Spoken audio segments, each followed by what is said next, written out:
Fun and fun সাসপেন্সে আপনাদের সবাইকে স্বাগত। আজকের গল্প সঞ্জয় কর্মকারের লেখা বাঁশবাগানের ভূত। গল্পটি আমরা নিয়েছি শুকতারা পত্রিকার বিশেষ ভৌতিক সংখ্যা থেকে। শুরু হচ্ছে বাঁশবাগানের ভূত।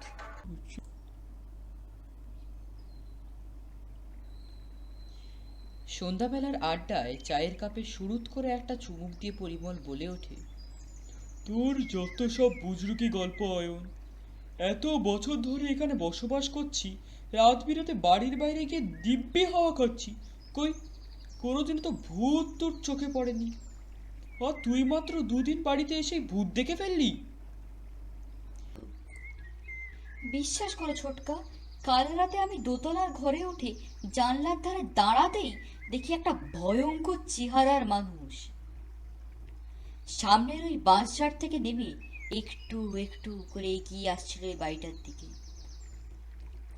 আর সেই মানুষটার চোখ দুটো অন্ধকারেও কেমন যেন আগুনের গোলার মতো জ্বলজ্বল করছিল। আমি তক্ষুনি সবাইকে চিৎকার করে ডাকতে যাব, কিন্তু কিন্তু দেখি কথাগুলো শেষ না হতেই অয়নের বাবা সমীরবাবু হো হো করে হেসে উঠে বললেন, এমন মুখরোচক ভূতের গল্প অফিস কলিগ দিগকের মুখে অনেক শুনেছি আগে আমি। কাজের অবসরে সুযোগ পেলেই ওরা ভূতের গল্প ঝাঁপি খুলে বসে। তারপর ঘন্টার পর ঘন্টা কেটে যেত ওইসব ভূতের পাঁচালি শুনতে শুনতে। কিন্তু বাস্তবে যে এমন হতে পারে এ কথা আমি কিছুতেই বিশ্বাস করতে পারছি না। বছর 15 হলো সমীরবাবু গ্রামের এই বাড়িতে ফিরেছেন। বেসরকারি কোম্পানিতে চাকরি, কখনো ভুবনেশ্বর তো কখনো দুর্গাপুরে ছুটতে হয় তাকে। তিনি স্ত্রী ছেলেকেও সঙ্গে নিয়ে যায়। মাঝে মধ্যে ছুটি ছাটা পড়লে আসেন এখানে, তবে গ্রামের এই বাড়িতে আসার জন্য অয়নের আবদারই সবচেয়ে বেশি। কিছুক্ষণ চুপ থাকার পরেই ছেলেকে উদ্দেশ্য করে সমীরবাবু আরও একবার বললেন, দিন রাত ভূতের গল্প পড়তে পড়তে তোর মাথাটা বিগড়েছে দেখছি। আসলে তুই নিজে একটা ভীতু ভূত, তার জন্যেই তুই রাত্রেবেলা অন্ধকারে যা দেখেছিস তাই তোর ভূত বলে মনে হচ্ছে। কই, আমি তো কোনোদিনও ভূত দেখলাম না, তোর ছোটকাও দেখেনি। সমীরবাবু কথার রেশ টেনে পরিমল চায়ের কাপটা নামিয়ে রেখে বলল, ঠিকই বলেছ বর্দা। যাদের নার্ভ দুর্বল হয় তারা শুকনো কলা পাতায় চাঁদের আলো পড়লে তাও বলে যে কিনা অন্ধকারে সাদা শাড়ি পরা কে যেন দাঁড়িয়ে আছে। যাকগে, রাতে তোমরা কি খাবে বলো, বাজারে যাবো। খাওয়ার কথা শুনে অয়ন প্রায় লাফিয়ে উঠে বলল, ছোটকা, আজ পমফ্রেট মাছ ফেলে দিব্যি হয়, অনেক দিন খাইনি, মাংস তো প্রায়ই খাচ্ছি। বাহ, উত্তম প্রস্তাব, বললেন সমীরবাবু। পরিমল বাজারে দুটো ব্যাগ হাতে নেয়। একটাতে তরি তরকারি, অন্যটাতে মাছ নিতে হবে। বাড়ি থেকে বাজার প্রায় ঘন্টা খানেকের পথ। রিকশায় গেলে একটু কম সময় লাগে। আবছা অন্ধকারে কয়েকটা গলিপথ পেরিয়ে হেঁটে হেঁটে তেমাথার মোড়ে এসে পৌঁছায় পরিমল। এদিকটায় বেশ আলো আছে, জমজমাট লোকবসতি। দূর থেকে রিকশা ডেকে তাতে উঠতে যাবে এমন সময় পেছন থেকে অয়ন দৌড়ে এসে বলল, ছোটকা, আমিও যাব তোমার সঙ্গে বাজারে, বাড়িতে একা একা ভালো লাগবে না। অয়ন রিকশায় উঠে বসতেই রিকশা চালক সজোরে প্যাডেল করতে শুরু করলো। মুহূর্তে রাস্তার দুপাশের বাড়ি ঘরগুলো পেছনে ফেলে ঝন ঝন শব্দে এগিয়ে চলল রিকশাটা।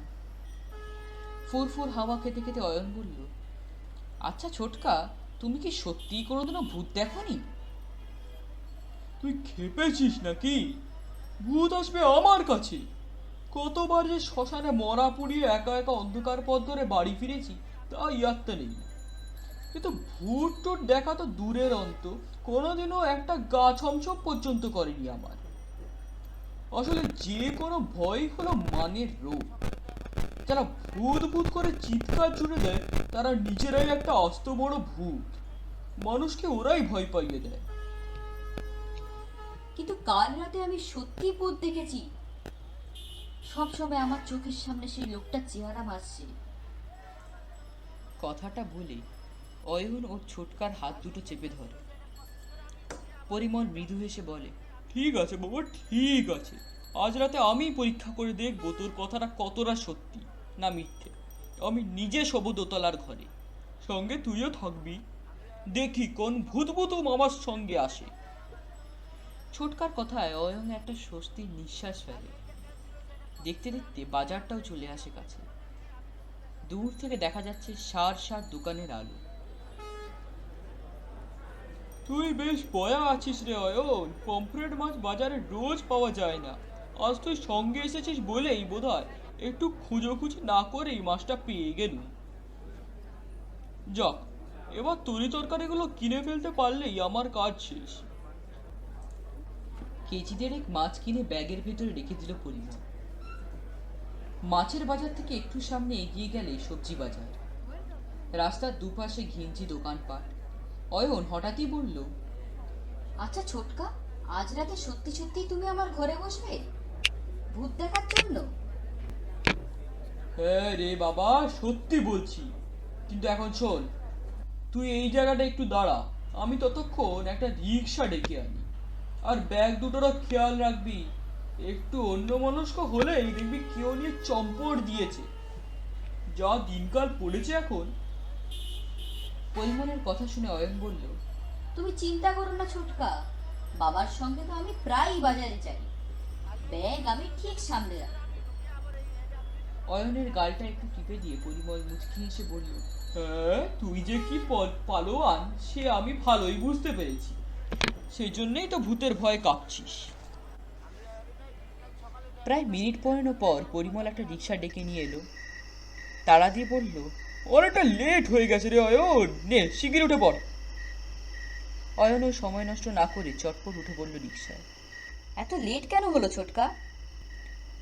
আর বলিস না, এত রাতে ওই অজপাড়াগায় যাওয়ার কোনো রিক্সা নেই। কত ছোটোছুটি করে শেষ পর্যন্ত এই রিক্সাটা পেলাম।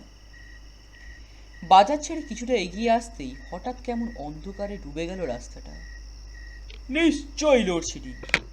এই হয়েছে এই রোজকার জ্বালা। বিরক্তির সঙ্গে বলল পরিমল। এবড়ো খেবড়ো রাস্তার ধারে চারদিকের নিস্তব্ধতা ভাঙতে ভাঙতে এগিয়ে চলেছে রিক্সাটা। আর একটু জোরে চালান দাদা, বড্ড স্লো যাচ্ছেন। পরিমলের কথা শুনে রিক্সা চালক গম্ভীরভাবে বলল, না, পোষালে এখানেই বসে পড়ুন, এখান থেকে আমি আর চলে যেতে পারবো না। প্রথম থেকে বড্ড অদ্ভুত লাগছে এই লোকটার আচরণ। এতটা পথ যেতে কত টাকা ভাড়া নেবে সে কথা জানতে চাইলে লোকটা বলেছিল, আপনার যা খুশি দেবেন, পয়সাতে তো কিছু আটকাবে না। যেতে যখন চেয়েছেন তখন নিয়ে আমি যাবই। কোনো রিক্সা চালকের মুখে এমন বিদঘুটে কথা আগে কখনো শোনেনি পরিমল। তারপর এটুকু পথ আসতে না আসতেই রাস্তায় দাঁড়ালো দুবার।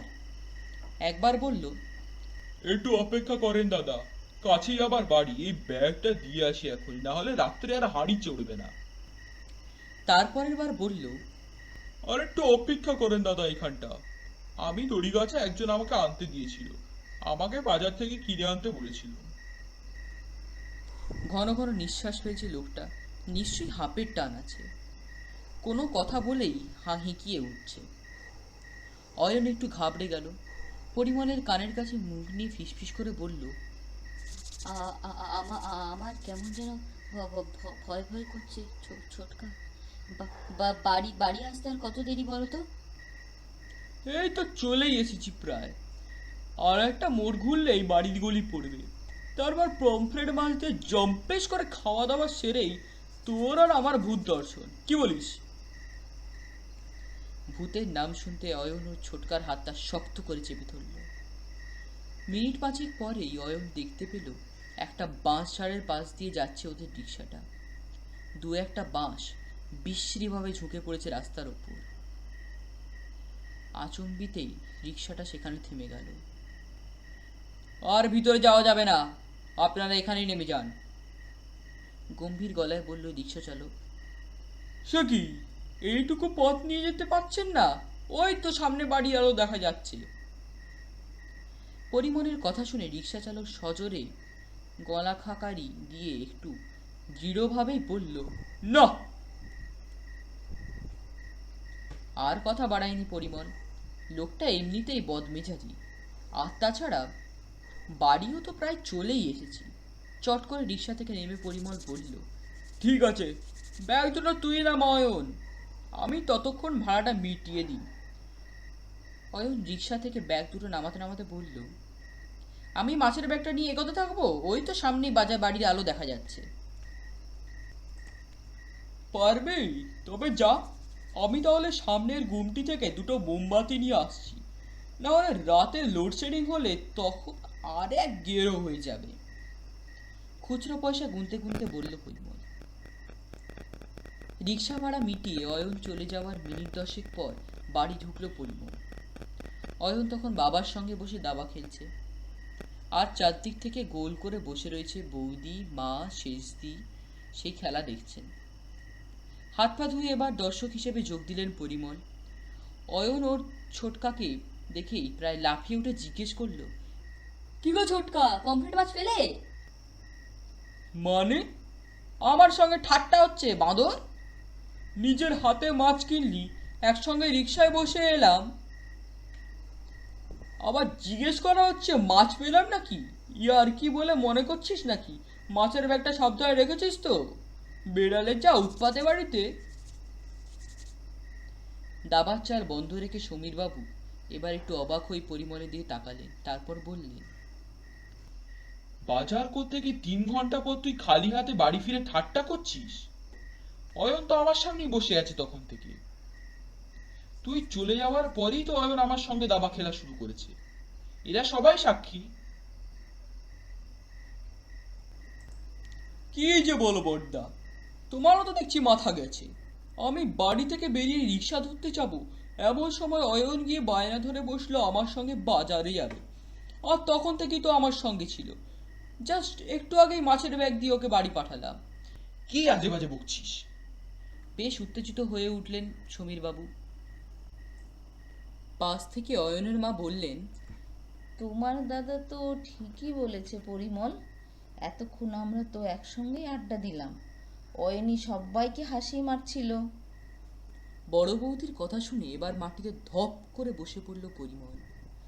থর থর করে কাঁপতে লাগলো ওর সারা শরীর। তারপর অয়নের দিকে এক পলক দৃষ্টিতে তাকিয়ে রইল দীর্ঘক্ষণ। শুনছিলেন সঞ্জয় কর্মকারের লেখা বাঁশবাগানের ভূত। গল্পটি ভালো লাগলে এবং আরও এরকম গল্প চাইলে নিচে সাবস্ক্রাইব বাটনটিকে প্রেস করুন এবং পাশে থাকা বেল আইকনটি প্রেস করতে একদম ভুলবেন না। ভালো থাকুন, সবাই সুস্থ থাকুন, শুভরাত্রি।